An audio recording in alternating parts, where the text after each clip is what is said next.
കാറ്റത്തെ കിളിക്കൂടിന്റെ ഇന്നത്തെ എപ്പിസോഡിലേക്ക് എല്ലാവർക്കും സ്വാഗതം. സുനന്ദയെ തിരഞ്ഞ് ലളിതയും ധനശേഖരനും സുഭാഷിന്റെ വീട്ടിലെത്തുന്നുണ്ട്. എന്റെ വീടാണ് ഈ നാട്ടിലെ ഏറ്റവും മോശപ്പെട്ട വീട് എന്ന് താനും തന്റെ അളിയനും കൂടി പറഞ്ഞുണ്ടാക്കിയിട്ടില്ലേടോ. എന്നിട്ട് തന്റെ മോള് ഈ വീട്ടിലേക്കാണോ കയറി വരുന്നത്? തന്റെ മോള് തന്റെ മുഖത്ത് നോക്കി പറഞ്ഞത് കേട്ടില്ലേ? നടത്താൻ തീരുമാനിച്ച കല്യാണം ഇനി എന്തായാലും നടക്കില്ല എന്നും പറഞ്ഞ് ഭാസ്കരൻ ധനശേഖരനെ നോക്കി പൊട്ടിച്ചിരിക്കുന്നുണ്ട്.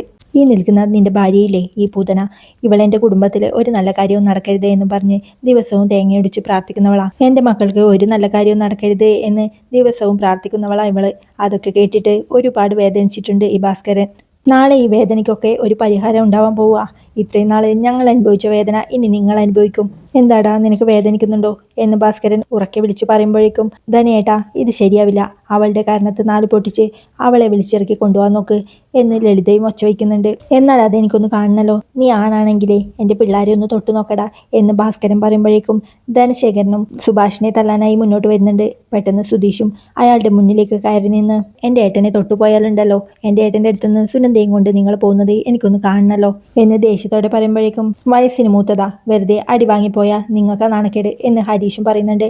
ദയവായി ഇതൊക്കെ ഒന്ന് നിർത്താമോ? സുനന്ദയ്ക്ക് നിങ്ങൾ തീരുമാനിച്ച കല്യാണം ഇഷ്ടമല്ല, അതവൾ പറയുകയും ചെയ്തു. എന്തായാലും സംസാരിച്ച് തീരുമാനിച്ചൂടെ എന്ന് നിധി പറയുമ്പോൾ, എന്ത് തീരുമാനം? ഇവളെ ഈ വൃത്തികെട്ടവന് കല്യാണം കഴിച്ചു കൊടുക്കണമെന്നോ? അതിലും ഭേദം ഇവളെ കൊന്നു കുഴിച്ചു മൂടുന്നതാ എന്ന് ധനശേഖരൻ പറയുമ്പോൾ, അച്ഛാ, നിങ്ങൾ എന്നെ കൊന്നോ? അതാ ഇതിലും ഭേദം. ഇനി എന്തൊക്കെ സംഭവിച്ചാലും എനിക്ക് ആ കല്യാണം വേണ്ട. എനിക്ക് സുഭാഷേട്ടൻ്റെ കൂടെ ജീവിച്ചാൽ മതി. ഞാൻ ഇനി എങ്ങോട്ടും വരില്ല എന്ന് സുനന്ദയും കരഞ്ഞുകൊണ്ട് പറയുന്നുണ്ട്. മര്യാദയ്ക്ക് പറഞ്ഞാൽ നിനക്ക് മനസ്സിലാവില്ല ലേഡി, നിന്നെ എങ്ങനെയാ കൊണ്ടുപോവേണ്ടെന്ന് എനിക്കറിയാം എന്നും പറഞ്ഞ് ലളിത സുനന്ദയുടെ കയ്യിൽ പിടിച്ച് വലിക്കുന്നുണ്ട്. അമ്മേ, വീടമ്മേ എന്നും പറഞ്ഞ് സുനന്ദ അവളെ തള്ളിമാറ്റാൻ നോക്കുമ്പോഴേക്കും ലളിതയും സുനന്ദയുടെ കവിളിൽ മാറി മാറി അടിക്കുന്നുണ്ട്. സുഭാഷ് ദേഷ്യത്തോടെ ലളിതയുടെ നേർക്ക് വിരൽ ചൂണ്ടി സുനന്ദയെ തൊട്ടു പോവരുത് എന്ന് പറയുമ്പോൾ, എൻ്റെ മോളെ ഞാൻ തല്ലും കൊല്ലും. അത് ചോദിക്കാൻ നീ ആരാടാ? തട്ടിക്കൊണ്ടുവന്ന് കല്യാണം കഴിക്കാൻ നോക്കുന്ന യോഗ്യൻ. എല്ലാവരും കൂടി ഞങ്ങൾ വിഡ്ഢികളാക്കാൻ നോക്കണ്ട. അതുകൊണ്ട് മര്യാദയ്ക്ക് പറഞ്ഞ് മനസ്സിലാക്കി ഇവളെ ഞങ്ങളുടെ കൂടെ വിടാൻ നോക്ക്. വാടി വിടെ എന്നും പറഞ്ഞ് സുനന്ദയെ ലളിത വീണ്ടും വലിക്കുന്നുണ്ട്. നിങ്ങൾക്ക് ഇത്രയും നേരം പറഞ്ഞതൊന്നും മനസ്സിലായില്ലേ? സുനന്ദയ്ക്ക് നിങ്ങൾ ഉറപ്പിച്ച കല്യാണം ഇഷ്ടമല്ല. പിന്നെ ഇവളിപ്പോൾ ചെറിയ കുട്ടിയൊന്നുമല്ല. ലീഗലി ഇവളിപ്പോൾ മേജറാ. അമ്മയാണെന്ന് കരുതി തല്ലാനും കൊല്ലാനൊന്നും നിങ്ങൾക്കിപ്പോൾ അവകാശമില്ല. ആരെ കല്യാണം കഴിക്കണമെന്ന് തീരുമാനിക്കേണ്ടതേ ഇവളാ. എന്തായാലും ഇവളുടെ സുഭാഷേട്ടൻ്റെ കല്യാണം ഞങ്ങൾ നടത്തും എന്ന് സുധീഷ് പറയുമ്പോൾ, അത് കേട്ട് ലളിതയും ധനശേഖരൻ്റെ അടുത്തേക്ക് പോയി, നിങ്ങൾ എന്താ ഇങ്ങനെ നോക്കി നിൽക്കുന്നേ? വേഗം പോലീസിനെ വിളിക്ക്. എന്നിട്ട് പറ നമ്മുടെ മോളെ തട്ടിക്കൊണ്ടുപോയി കല്യാണം കഴിക്കാൻ നോക്കുന്നെന്ന് എന്ന് പറയുമ്പോൾ, ആ, അതാ നല്ലത്, വേഗം വിളി. അതാവുമ്പോൾ കാര്യങ്ങളൊക്കെ കുറച്ചുകൂടി എളുപ്പമാവും. ഇതിനു മുന്നേ പോലീസ് സ്റ്റേഷനിലേക്ക് കേസ് കൊടുത്തതൊക്കെ മറന്നുപോയോ എന്ന് ഹരീഷ് ചോദിക്കുമ്പോൾ ധനശേഖരനും ലളിത ഉത്തരവില്ലാതെ നിൽക്കുന്നുണ്ട്. കുറച്ചു സമയം ഒന്നും മിണ്ടാതെ നിന്നതിന് ശേഷം ധനശേഖരനും സുനന്ദയുടെ അടുത്തേക്ക് ചെന്ന്, മോളെ, മോൾക്ക് വേണ്ടിയല്ലേ ഈ അച്ഛൻ ഇത്രയും കാലം കഷ്ടപ്പെട്ടത്? മോൾക്ക് നല്ലത് വരാൻ വേണ്ടിയല്ലേ ഇങ്ങനെയൊരു വിവാഹം അച്ഛൻ കൊണ്ടുവന്നത്? നിന്റെ നല്ലതിന് വേണ്ടിയല്ലേ അച്ഛൻ ഇത്രയും കാലം എന്തും ചെയ്തിട്ടുള്ളൂ? ഇതും അങ്ങനെയാ മോളെ. മോളിപ്പോൾ എടുക്കുന്ന തീരുമാനം ഭാവിയിൽ മോളെ ദുഃഖിപ്പിക്കുകയുള്ളൂ. അത് മോൾക്ക് പിന്നീട് മനസ്സിലാവും. ഏതാണ് നല്ലതെന്നും ഏതാണ് ചീത്തയെന്നും ഞങ്ങൾക്കറിയില്ലേ മോളെ? നീ ദയവ് ചെയ്ത് ഞങ്ങളുടെ കൂടെ വാ മോളെ എന്ന് ധനശേഖരൻ സുനന്ദയോട് അപേക്ഷിക്കുമ്പോൾ, അച്ഛൻ എന്നോട് ക്ഷമിക്കണം, എനിക്ക് നിങ്ങളുടെ കൂടെ വരാൻ പറ്റില്ല എന്ന് സുനന്ദയും പറയുന്നുണ്ട്. അപ്പോഴേക്കും ലളിതയും സുനന്ദയുടെ അടുത്തേക്ക് വന്ന്, മോളെ, നീ ഇവരെ വിശ്വസിക്കല്ലേ? ഇവരെന്തൊക്കെയോ പറഞ്ഞ് മോളെ വരുതിയിലാക്കി വച്ചിരിക്കുക. ഈ കുടുംബത്തിൽ ഇത് നല്ലതല്ല മോളെ. നീ ആയിട്ട് നിന്റെ ജീവിതം നശിപ്പിക്കല്ലേ മോളെ എന്ന് ലളിതയും സുനന്ദയോടായി പറയുന്നുണ്ട്. അച്ഛൻ കണ്ടെത്തിയ ചെറുക്കനാ നല്ലത് മോളെ. ഇപ്പൊ നിനക്ക് ഇങ്ങനെയൊക്കെ തോന്നും. നാളെ അവരുടെ കൂടെ ജീവിക്കാൻ തുടങ്ങുമ്പോൾ അതാ നല്ലതെന്ന് മനസ്സിലാവും. വാ മോളെ, നമുക്ക് പോകാം എന്നും പറഞ്ഞ് അച്ഛൻ സുനന്ദയെ പിടിച്ച് വലിക്കുന്നുണ്ടെങ്കിലും, ഞാൻ വരില്ല അച്ഛ എന്നും പറഞ്ഞ് സുനന്ദ കുതിര മാറുന്നുണ്ട്. അപ്പോഴേക്കും ലളിതയെ അങ്ങോട്ട് വന്നേ, മോളെ, ഈ കല്യാണം നടന്നില്ലെങ്കിൽ എന്തൊക്കെ സംഭവിക്കുമെന്ന് നിനക്കറിയോ? അച്ഛൻ ജോലി ചെയ്യുന്ന കമ്പനിയിലെ സൂപ്പർവൈസർ അല്ലേ അശ്വിൻ? ഈ കല്യാണം നടന്നില്ലെങ്കിൽ അച്ഛൻ ജോലി തന്നെ പോയി വീട്ടിലിരിക്കേണ്ടി വരും എന്നും പറഞ്ഞ് ലളിത കൈകൊപ്പി കരയുമ്പോഴേക്കും, അങ്ങേരോട് ഞാൻ സംസാരിച്ചോളാം, തെറ്റെൻ്റേതല്ലേ, കാര്യങ്ങളൊക്കെ ഞാൻ പറഞ്ഞ് മനസ്സിലാക്കിക്കോളാം എന്ന് സുനന്ദയും പറയുന്നുണ്ട്. അത് കേട്ട് ധനശേഖരനും ദേഷ്യത്തോടെ വന്ന് സുനന്ദയുടെ കവിളിൽ ആഞ്ഞടിക്കുന്നുണ്ട്. സുഭാഷ് അവളെ പിടിച്ചു മാറ്റുമ്പോഴേക്കും, നീ എന്താ വിചാരിക്കുന്നേ? നീ പറഞ്ഞാൽ അവർ കേൾക്കുമെന്നാണോ? മര്യാദയ്ക്ക് പറഞ്ഞാൽ നിനക്ക് മനസ്സിലാവില്ല അല്ലേ? അടി തന്നെ അടി നിനക്ക് നല്ലത് എന്നും പറഞ്ഞ് ധനശേഖരൻ സുനന്ദയെ കൊണ്ടുപോകാൻ നോക്കുന്നുണ്ട്. അത് കേട്ട് സുധീഷും ദേഷ്യത്തോടെ, നിങ്ങളോട് പറഞ്ഞതൊന്നും മനസ്സിലാവുന്നില്ലേ? അവളെങ്ങനെ പിടിച്ചു വലിച്ചു കൊണ്ടുപോകാനൊന്നും പറ്റില്ല എന്ന് പറയുമ്പോഴേക്കും സുനന്ദയും അയാളുടെ കൈ തട്ടി മാറ്റിക്കൊണ്ട് സുഭാഷിന്റെ അടുത്തേക്ക് ഓടിപ്പോകുന്നുണ്ട്. ധനശേഖരനും ദേഷ്യത്തോടെ സുധീഷിനോടായി, നീ എന്താ വലിയ ഷോ കാണിക്കാണോ? എൻ്റെ മോളെ കടത്തിക്കൊണ്ടുപോയതിനെ എല്ലാത്തിനെയും ഞാൻ പോലീസ് സ്റ്റേഷനിൽ കയറ്റും എന്ന് പറയുമ്പോൾ, നിങ്ങൾ എവിടെ വേണമെങ്കിലും കേസ് കൊടുത്തോ, പോലീസ് വരട്ടെ. അവരുടെ മുന്നിലും സുനന്ദ ഇത് തന്നെ പറയും. അപ്പോൾ മനസ്സിലാവും ആരാ പോലീസ് സ്റ്റേഷനിൽ കയറാൻ പോകുന്നതെന്ന്.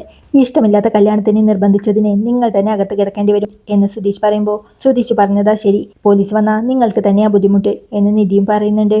അത് കേട്ട് ലളിതയും തമ്പുരാട്ടിക്ക് പിന്നെ പോലീസ് സ്റ്റേഷനിൽ നിന്ന് കല്യാണം കഴിച്ച് നല്ല ശീലാണല്ലോ, ഇതൊക്കെ നിന്റെ കൂടി ബുദ്ധിയാണെന്ന് എനിക്കറിയാടി, വെറുതെ അധികം പറയിപ്പിക്കല്ലേ എന്ന് ദേഷ്യത്തോടെ പറയുമ്പോഴേക്കും ദേ നിധിയെ ഒന്നും പറയാൻ നിൽക്കണ്ട, സുനന്ദ നിങ്ങളുടെ കൂടെ വരില്ലെന്ന് പറഞ്ഞതല്ലേ, പിന്നെന്താ എന്ന് സുധീഷും ചോദിക്കുന്നുണ്ട്. സുനന്ദയും കൈകൂപ്പിക്കൊണ്ട് അവരോടായി ദയവ് ചെയ്ത് എന്നെ വിട്ടേക്കമ്മേ, ഞാൻ നിങ്ങളുടെ കൂടെ വരുന്നില്ല എന്ന് പറഞ്ഞതല്ലേ, ഇനിയിപ്പോൾ പോലീസ് വന്നാലും എനിക്കിത് തന്നെയേ പറയാനുള്ളൂ, എൻ്റെ ഇഷ്ടത്തോടെയല്ല ഈ കല്യാണം ഉറപ്പിച്ചതെന്നും എനിക്ക് സുഭാഷ് ഏട്ടനെ ഇഷ്ടമെന്നും ഞാൻ പറയും എന്ന് സുനന്ദ പറയുമ്പോൾ ധനശേഖർ അത് കേട്ട് ധനശേഖരനും മോളെ എന്ന് വിളിക്കുന്നുണ്ട്.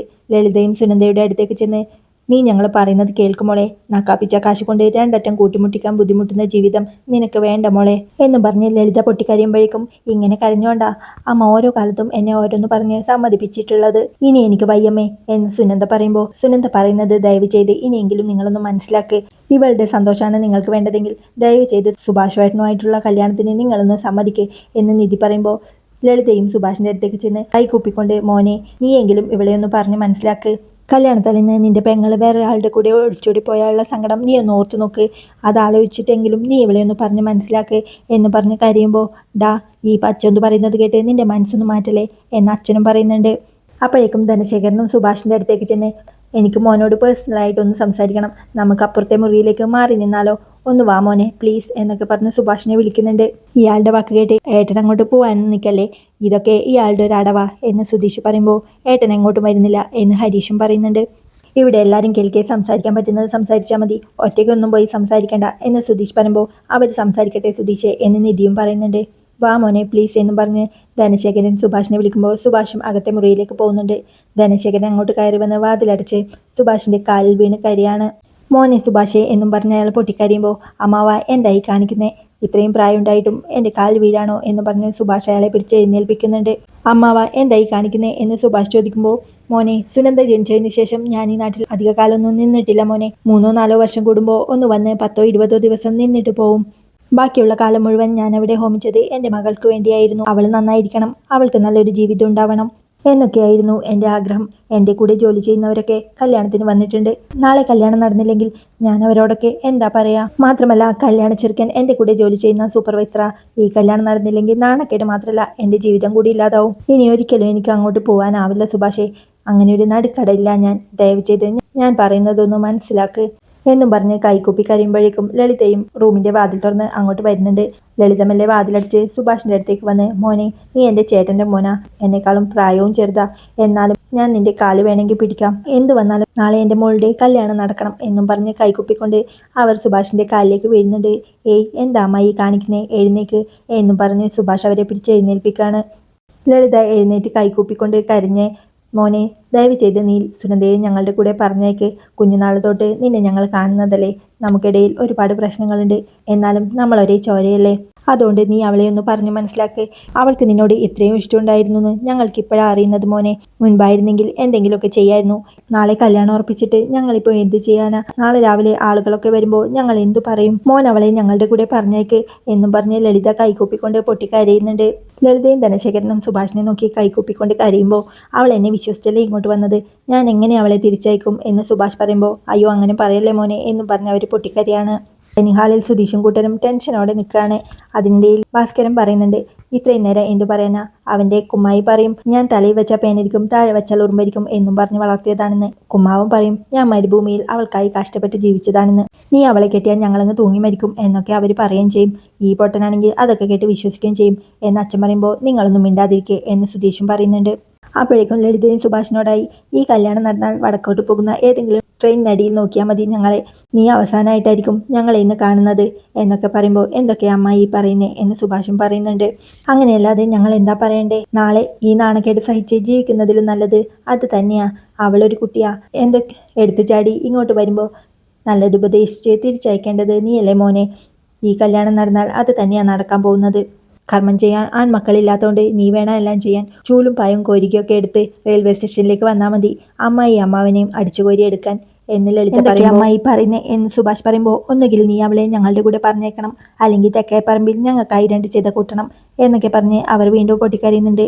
അപ്പോഴേക്കും സുധീഷും പുറത്തു വന്ന്, സുഭാഷ് ഏട്ടാ എത്ര സമയമായി സംസാരിക്കുന്നു, പുറത്തേക്ക് വാ എന്നൊക്കെ പറഞ്ഞ് അവനെ വിളിക്കുന്നുണ്ട്.